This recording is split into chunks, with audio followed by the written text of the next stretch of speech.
Gravity Falls. It's good to be back.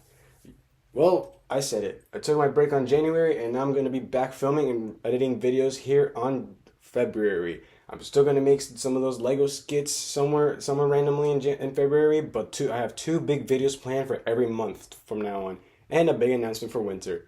But now, time to get to the creamy cream, my 10 favorite movies of 2023.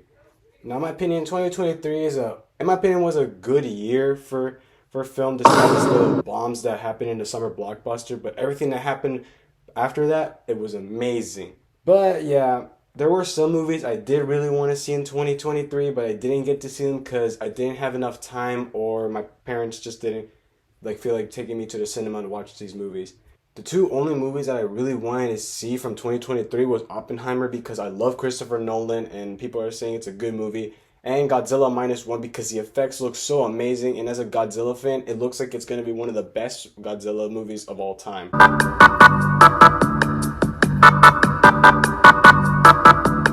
And if you're asking, well, what if you watch Godzilla Minus One after you made the list? Well, I'll just make a mini review of Godzilla Minus One, and then I'm just gonna say it's my favorite one if I like it so much. Cool. Now time to get to the actual list. Here we go.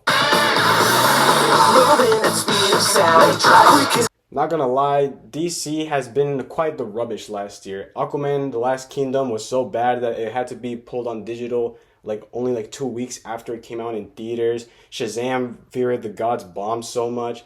It seems that the DCU is in shambles.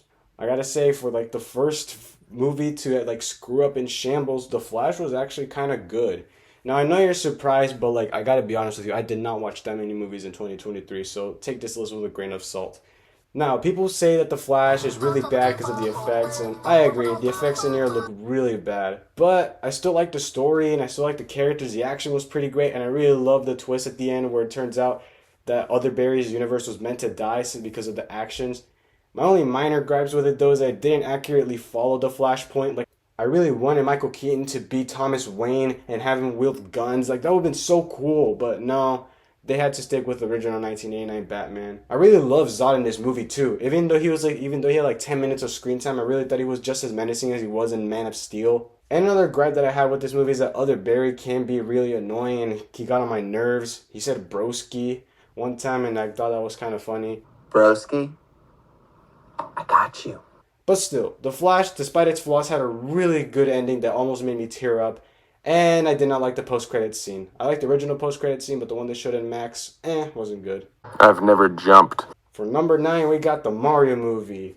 Now, this is better than The Flash in terms of the movie being entertaining. As a movie, this movie is not good at all. But as a Mario movie, yes, amazing. 100%, 10 out of 10. What I really like about this movie is that the world in this movie looks amazing. The graphics look gorgeous in this. I really love the performances by Charlie Day and Jack Black as this. Chris Pratt was surprisingly okay in this. Anya Taylor-Joy is Anya Taylor-Joy. Seth Rogen will be Seth Rogen. And Keegan-Michael Key, does an alright job as Toad. Overall, just a solid movie and a faithful adaptation to the video games, and I can't wait to see what they do with the sequel. Like he may commit suicide. Suicide is badass. Nimona was surprisingly good. I did not read the original graphic novel, and I went into this blindly, and I really thought it was good. My only problem with this movie is that the animation looks like it hasn't been finished yet. They still haven't finished rendering it. And there was some time where I thought the movie was gonna wrap up, but then the last 30 minutes happened, and the villain was kind of too predictable. But the movie's not horrible, I swear. I really love the last 15 minutes where Nimona was literally gonna kill herself, but she was prevented by Ballister. I really love that scene where Ballister's boyfriend, I forgot what his name was to be honest, has a little panic attack saying, "Oh yeah, you think I'm calm? I'm the descendant of one of the biggest women and I chopped my boyfriend's arm off. That's not a love language." And it turns out it was just him. Okay. I thought that was kind of really funny scene. And that's what I really like about this movie. This movie's hilarious. Also, Chloe Grace Moretz is really good as Nimona. She really sells the whole I'm such a badass, but deep down inside I have deep personal thoughts, and she really sells it to those little quick lines Want me to shift? You don't want me to shift? Pick a lane. And now you're a boy. I am today. Wait, no! Like they're just freaking menacing and hilarious at the same time. Like that takes talent to actually pull that off.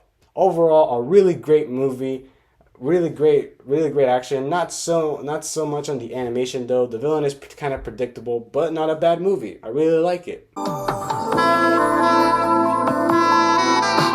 If you were to tell me what was the greatest video game adaptation in 2023, I'd say Gran Turismo. Now, I did came into this movie like really like with low expectations. I like Neo Blomkamp. I love District 9. My dad loves it too.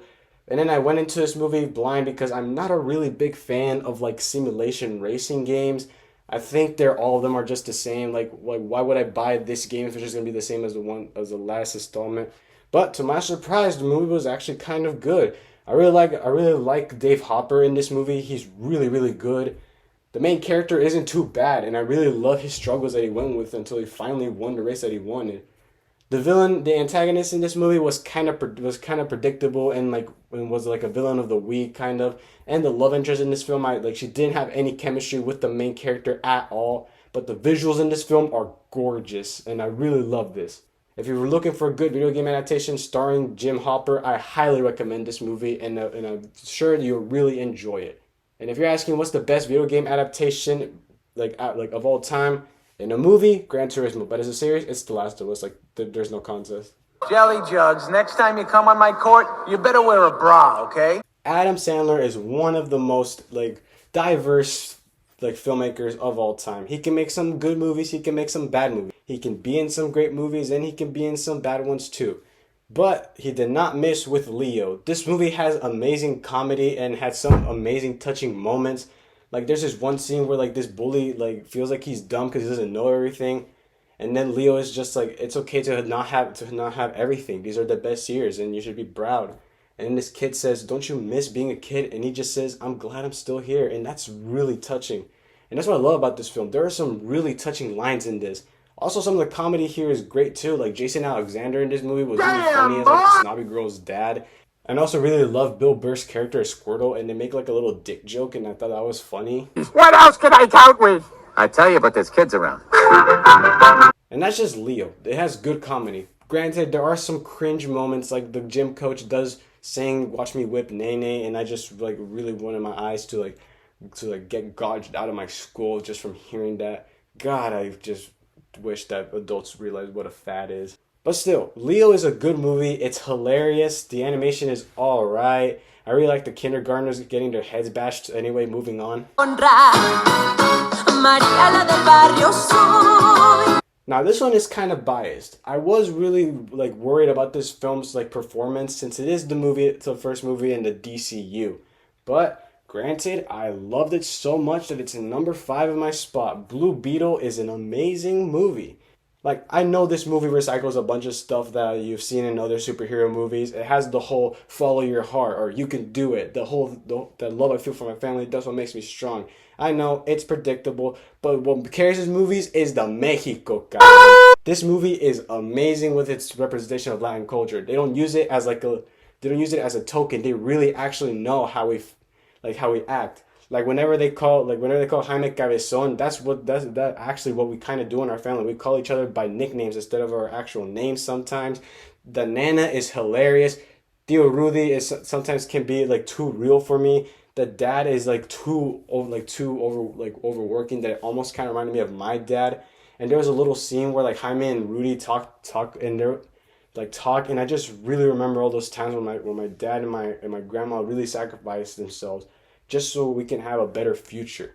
And that's what I love about this movie. It actually knows what's going on in our culture instead of using it as an advantage to make the audience feel like there's some representation in the film. They know how the Latin culture works and acts, and it's almost scarily accurate to how they represent it here. Also, the action here is amazing, and I did notice some combos from Injustice 2 and Blue Beetle. I really love some of the musical selection, except for the last half. At the first half of the movie and at the ending, they did have some good musical choices. Some of the effects look kind of okay, look from okay to good, not great. And Cholo Maridueña is amazing as Jaime. I really love his performance, and he did say he wants to be in more DCU movies, so that is a huge win for me. Let's go. James Gunn, please do not mess up Blue Beetle's character for the next installments. Groovy. For those of you who are not familiar with my channel, I do like horror movies, but I don't cover them a lot in this channel. Main reason why is because my parents watch my videos and they're really like, oh, he watches horror movies? Dang, he's gonna get possessed. And yeah, I do understand their fears coming from. My mom did have to experience that like firsthand of watching her first horror movie. But I don't know, there's just something about them that fascinate me. Even as a Catholic, I just don't like see any like bad reason to watch them. Some of these movies don't even have like a bad message. But dang, I have to say, for a horror movie, being at number 4 is a huge accomplishment. Evil Dead Rise is an amazing film, period. This film has like good cinematography. Oh my god, the cinematography. The title card in this movie is amazing. Like really, just watch the movie just for the title card. It's like amazing. I really love how this setting, instead of it being like an enclosed camp in the middle of nowhere, they make it into like a little apartment building, and it makes it even more claustrophobic since everywhere you go there are demons in hallways. I love the elevator blood scene. That scene where like the lady gets twisted in the elevator. Whenever the demons combine and join into like a giant family demon. Oh my goodness. And for those of you saying, oh, it's just a bloody horror movie, there's going to be some gore. Granted, that's what the Evil Dead movies are for. They just serve blood and gore. But I really love the family message in the movie about how it's supposed to unite each other as to be good people, not just unite the bad versions of us together. We should be working together instead of defying each other. Instead of growing hatred, we should grow love. Which is what the demon represents in this. Like the whole demon conglomerate. It represents the bad sides of family joining together and like corrupting themselves. I really love this movie. Is it my favorite Evil Dead movie? No, it will belong to the second one. But I really love this movie. It's bloody. It's horror. It's amazing. It got me to the edge of my seat. It's on Max. Watch it if you have Max. It's amazing. You need to watch this horror movie. But for those of you who are easily scared, this is not the movie for you.